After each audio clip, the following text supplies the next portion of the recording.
Hello అండి. అందరికీ నమస్తే. ఈరోజు వీడియోలో కథ తెలుసుకునే ముందు మీ అందరికీ ఒక చిన్న రిక్వెస్ట్. కథ పూర్తిగా వినండి. కథ మీకు నచ్చితే లైక్ చేసి మీ విలువైన అభిప్రాయాన్ని కామెంట్ రూపంలో తప్పకుండా తెలియజేయండి. మరిన్ని ఇలాంటి ఇంట్రెస్టింగ్ స్టోరీస్ కోసం మన ఛానల్ని సబ్స్క్రైబ్ చేసుకోండి. మరి లేట్ చేయకుండా మన కథలోకి వెళ్ళిపోదాం. అబ్బో! మరి మధ్యాహ్నం ఎక్కడికి వెళ్ళావు నువ్వు? డ్రైవర్కి కాల్ చేస్తే చెప్పాడు నీ బాగోతం. నాకు తెలీదా నీ సంగతి? ఇంట్లో నీ వేషాలు కుదరలేదు అని బయటికి వెళ్ళావని శ్వేత కోపంగా అంటుంటే కస్తూరికి ఆ మాటలు బాధగా అనిపిస్తుంటే ఇంతలో తులసి పిలవడంతో వెళ్తూ వెనక్కి తిరిగింది కస్తూరి. వెనక్కి తిరగగానే ఇషాన్ కనిపించేసరికి తనకు తెలియకుండానే కళ్ళల్లో నీళ్లు తిరిగాయి. అలానే ఇషాన్ని చూస్తూ వెళ్ళిపోయింది బయటికి కస్తూరి. ఇషాన్ మాత్రం అలా బాధగా వెళ్తున్న కస్తూరిని చూస్తూ శ్వేత వైపు కోపంగా చూస్తూ ఉన్నాడు. బయటకు వెళ్ళిన కస్తూరికి బాధగా ఏడుపు వస్తుంటే అలాగే తులసి దగ్గరికి వెళ్ళింది బాధను దిగమింగుకొని. తులసి మాత్రం, అమ్మాయి గారు, మీ ఫ్రెండ్కి కాఫీ ఇంకా అమ్మగారు చెప్పారు మీరు ఎక్కడికి వెళ్ళొద్దు అని, ఇంకా మీరు మీ ఫ్రెండ్ని ఇంటికి పంపించమని చెప్పారు అని చెప్పింది తులసి టీ కప్స్ ఇస్తూ కస్తూరిని చూస్తూ. నవ్వి అలాగే అనుకుంటూ వాటిని తీసుకొని లోపలికి వస్తుంది బాధగా కస్తూరి.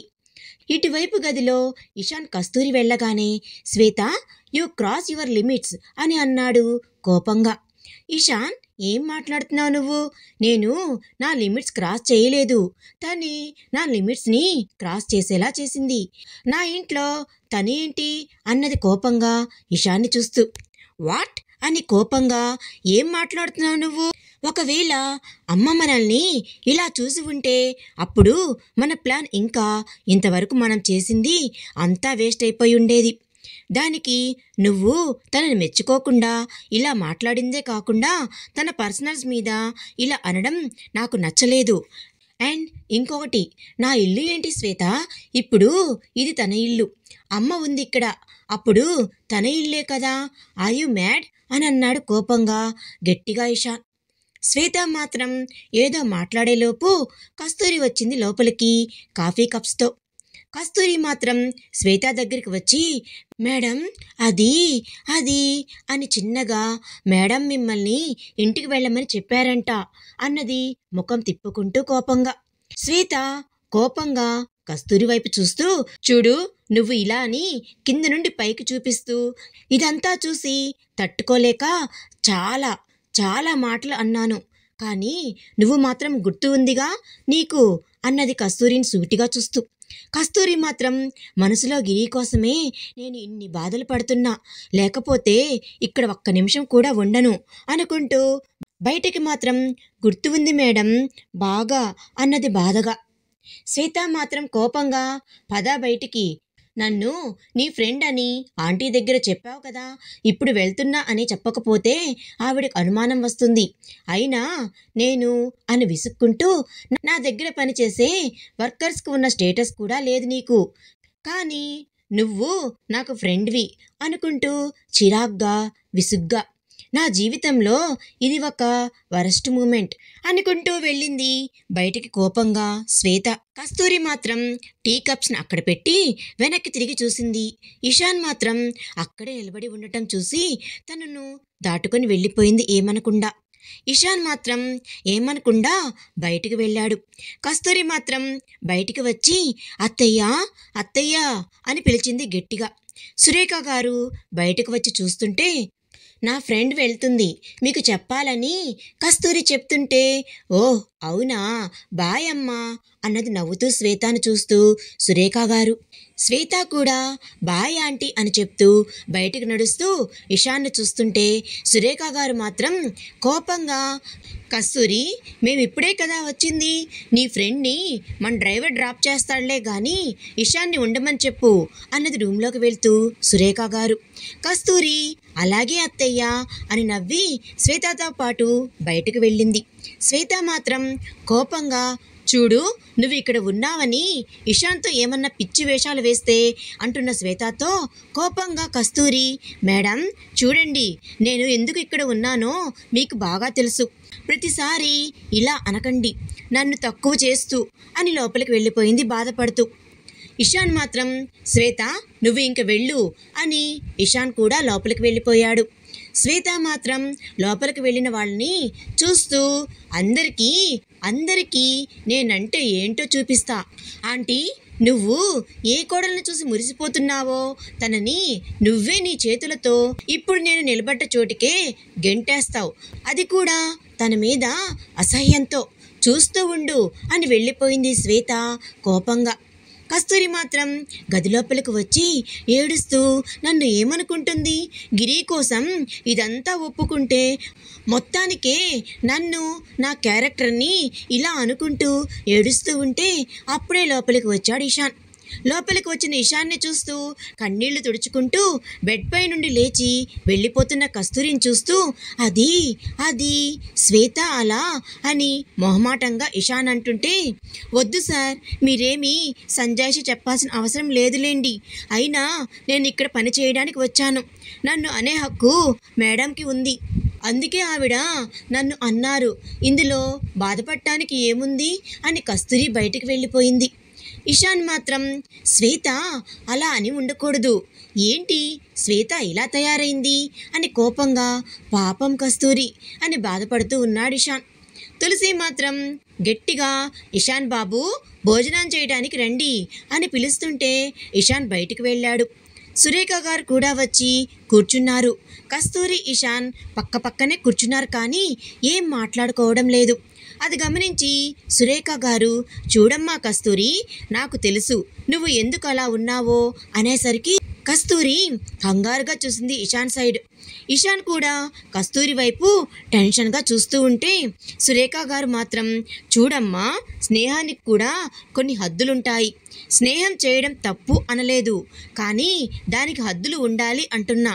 నాకు ఈ ఇల్లు గుడితో సమానం, ఇది మీ మామయ్య గారు దగ్గరుండి కట్టించారు, నాకంటూ జీవితంలో ఉన్న ఏకైక గుర్తు జ్ఞాపకం ఈ ఇల్లు మాత్రమే, అందుకే చెప్తున్నా, నువ్వు మళ్ళీ ఇక్కడికి నీ ఫ్రెండ్ని మాత్రం తీసుకొని రాకు అని గట్టిగా చెప్పి ఇంక భోజనం చేద్దామా అని అంది నవ్వుతూ సురేఖ గారు.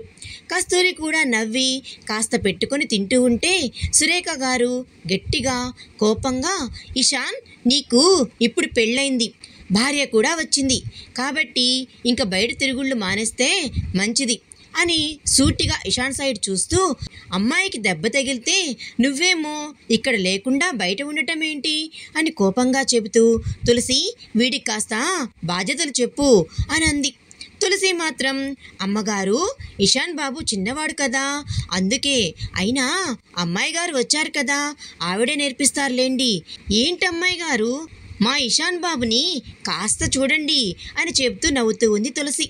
కస్తూరి కూడా నవ్వడంతో సురేఖ గారు నవ్వి భోజనం చేసి గదిలోకి వెళ్ళారు.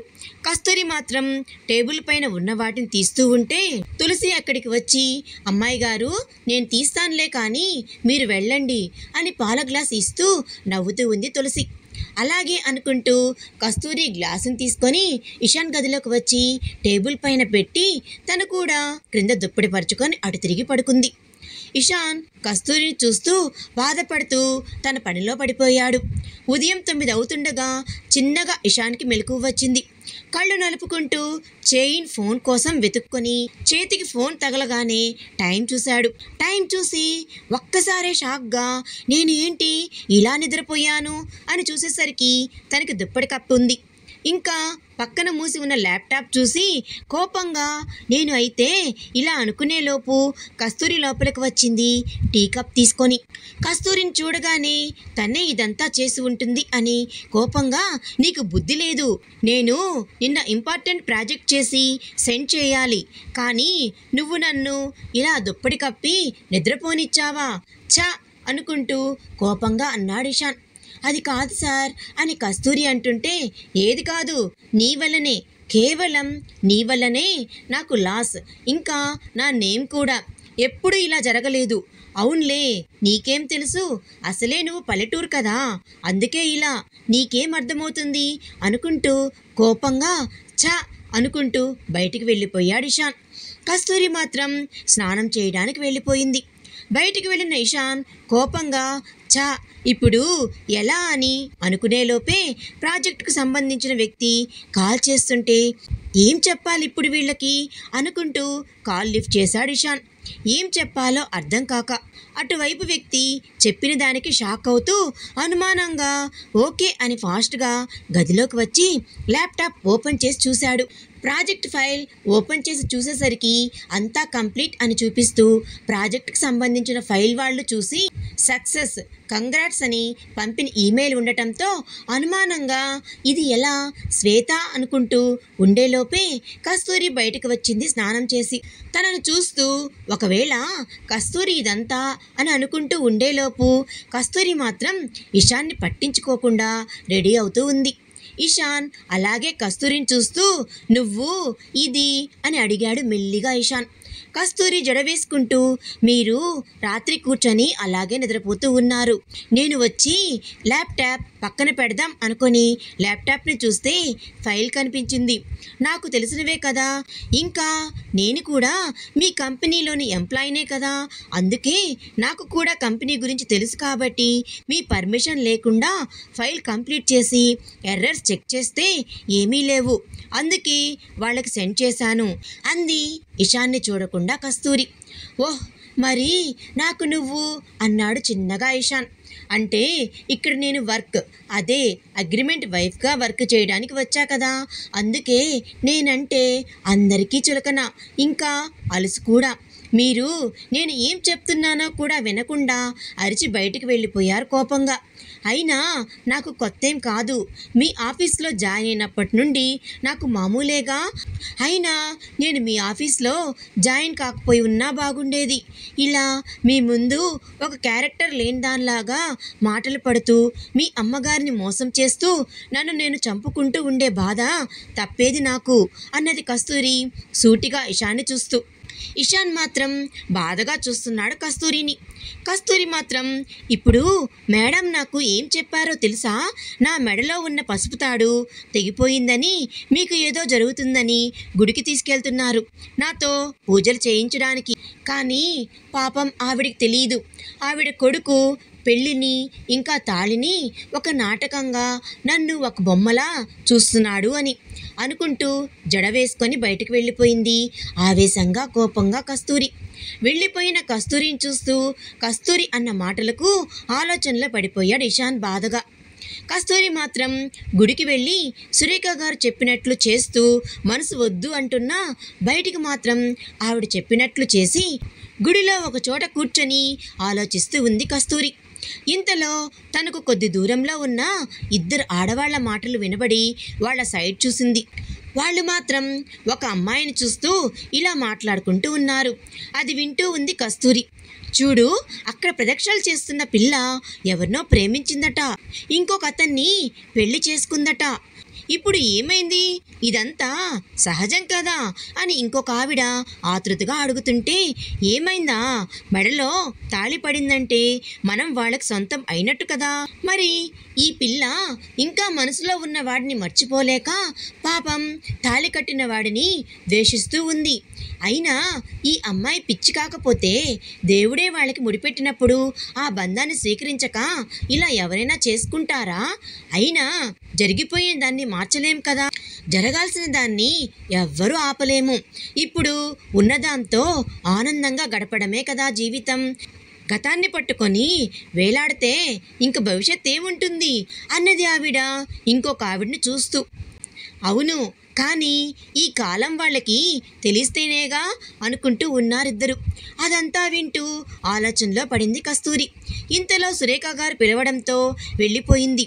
కానీ తన మనసులో మాత్రం నాకు తప్పో ఒప్పో సార్ నా మెడలో తాళి కట్టాడు, అది మారదు. ఒకవేళ ఆయన అగ్రిమెంట్ అయిపోయినా కూడా నేను మరొకరిని అనుకుంటూ లేదు. కానీ మరి అనుకుంటూ వచ్చింది ఇంటికి రాగానే తులసి ఇషాన్ బాబు అని పిలవడంతో ఇషాన్ కిందకు వచ్చాడు. తులసి ఇషాన్ని చూసి నవ్వుతూ, ఇవిగోండి అక్షంతలు, అమ్మాయి గారు నిండు నూరేళ్లు పసుపు కుంకుమలతో ఉండాలని ఆశీర్వదించండి అని ఇషాన్ చేతికి అక్షంతలు ఇస్తూ, అమ్మాయి గారు బాగా మొక్కండి అని చెప్తూ ఉంది తులసి నవ్వుతూ.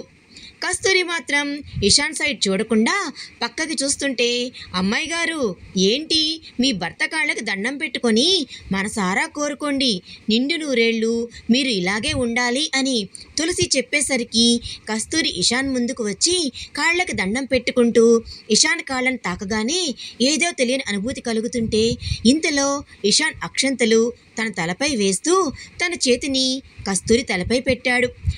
ఆ క్షణం ఎందుకో కస్తూరి నిజంగా ఇషాన్ని తన భర్తగా భావించి కాళ్ళకు దండం పెట్టి పైకి లేచి ఇషాన్ని అలాగే చూస్తూ ఉంది, ప్రేమతో కూడిన చూపులతో.